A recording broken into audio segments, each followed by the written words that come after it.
Class, we move on into part 2.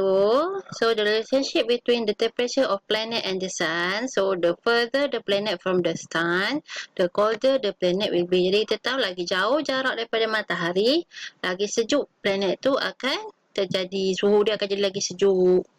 Okay, so what happened for the planet that do not have an atmosphere? Jadi Mercury do not have any atmosphere. Dia tak ada atmosfera langsung disebabkan kedudukan dia yang paling dekat dengan bumi.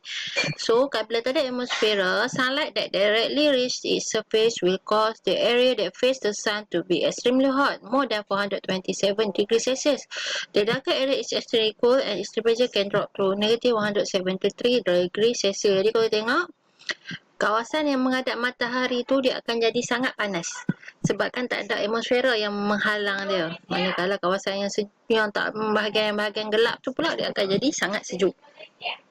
So for planet that have an atmosphere, jadi planet-planet bagi planet yang ada atmosfera pula, for example Earth, Venus and Mars. For Earth, dia ada haze cloud that reflect sunlight back into outer space, but the atmosphere traps some of the heat which cause the greenhouse effect. Jadi kalau tengok kita ada awan kan, atmosfera kita ada awan, jadi dia akan memantulkan semula cahaya matahari ke angkasa lepas. Dan atmosfera juga boleh menyebabkan greenhouse effect dengan cara dia memerangkap haba. Venus has thick clouds that reflect sunlight back into outer space, but the atmospheric layer consists of mostly carbon dioxide which cause the greenhouse effect. Therefore, more heat is trapped and the surface temperature can reach up to 462 degrees Celsius. Jadi kalau untuk Venus pula, dia kebanyakan atmosfera dia terjadi daripada karbon dioksida, jadi dia menyebabkan greenhouse effect yang sangat tinggi dan menyebabkan suhu yang tinggi. Okay, Mars. Although it has an atmosphere, the surface pressure is extremely low compared to the Earth, which is less than 1/100 of Earth's pressure, causing minimal effect on the surface temperature. The surface temperature fluctuates between negative 143 degrees Celsius to 35 degrees Celsius. Okay, untuk Mars pula, dia punya surface pressure dia, tekanan dia adalah sangat rendah berbanding dengan bumi disebabkan oleh tekanan graviti dia, iaitu daripada bumi, 1 daripada 100 tekanan bumi adalah tekanan di Mars. Jadi dia ada minimal effect on the surface temperature. So what happened to the giant planet? For example, giant planets such as Jupiter, Saturn, Venus and Neptune, the surface of this planet are covered in gas. This planet receive very little sunlight, therefore their surface temperature are extremely low. Okay, so the relationship between distance, time and speed. The further the planet from the sun, the more time it needs to orbit the sun. Jadi kita tahu lagi jauh planet tu daripada bumi matahari, jadi lagi lama masa yang diambil untuk dia orbit bumi matahari tersebut. Jadi kalau kita tengok contoh Neptune planet yang paling jauh daripada matahari, dia memerlukan 164.8 tahun untuk melengkapkan satu orbit mengelilingi matahari. Kalau untuk bumi pula, 1 bulan kita lah, 1 tahun lah, iaitu 365 hari untuk melengkapkan satu pusingan mengelilingi matahari. Dan rotational direction of planet, setiap planet mempunyai angle yang berbeza, direction dia berbeza. Bukan semua planet rotate from macam bumi. Kita tahu planet kita berputar daripada timur ke barat, menyebabkan kita boleh nampak matahari terbit daripada timur dan terbenam dari arah barat. Tapi ada juga planet yang mana dia berputar daripada barat ke timur, iaitu Venus. Venus berputar daripada barat ke timur. Jadi kalau kita duduk dekat Venus, kita akan nampak matahari tu berputar daripada matahari akan terbit dari arah barat dan terbenam dari arah timur.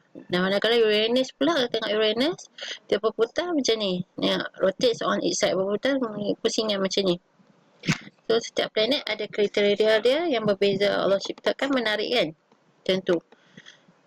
Jadi apa yang berlaku? What happen if the rotation of the earth slows down or stop completely? Macam mana? Apa yang berlaku kalau rotation kita ni semakin lama semakin perlahan?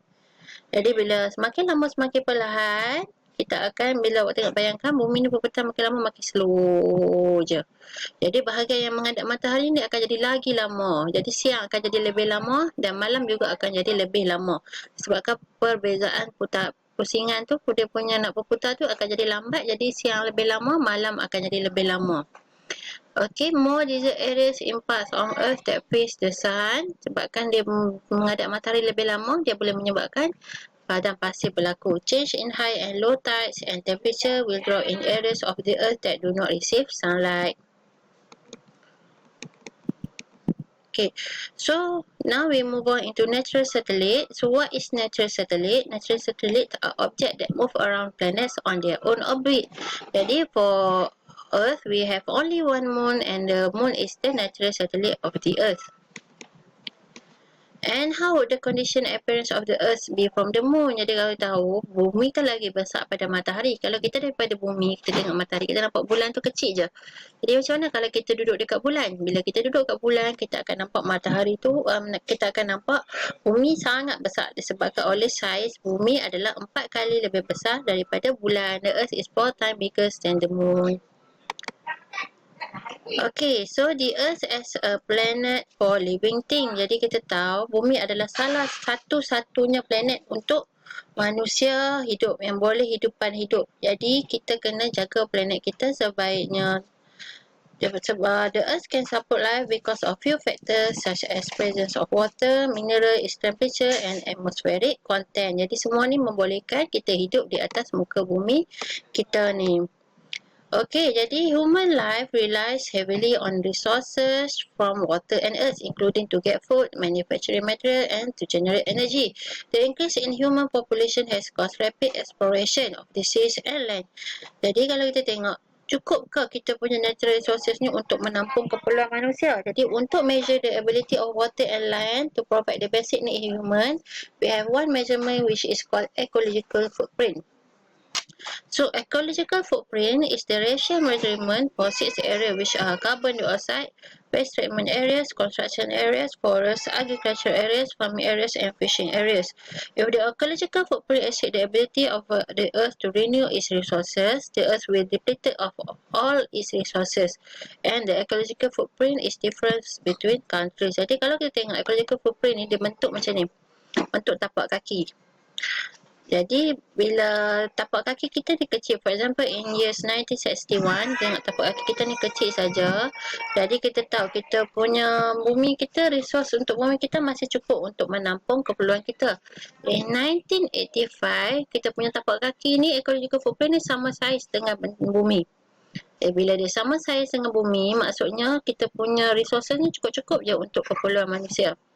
Tapi pada tahun 2012, tengok saiz tapak kaki ni, ecological footprint ni is bigger than the size of the earth. Jadi maksud dia kat sini, kita dah melebihi kita punya keperluan kita, dan melebihi kita punya bahan yang sedia ada kat bumi. Jadi bumi tak boleh nak sustain dah, tak boleh nak tampung dah kita punya keperluan kita.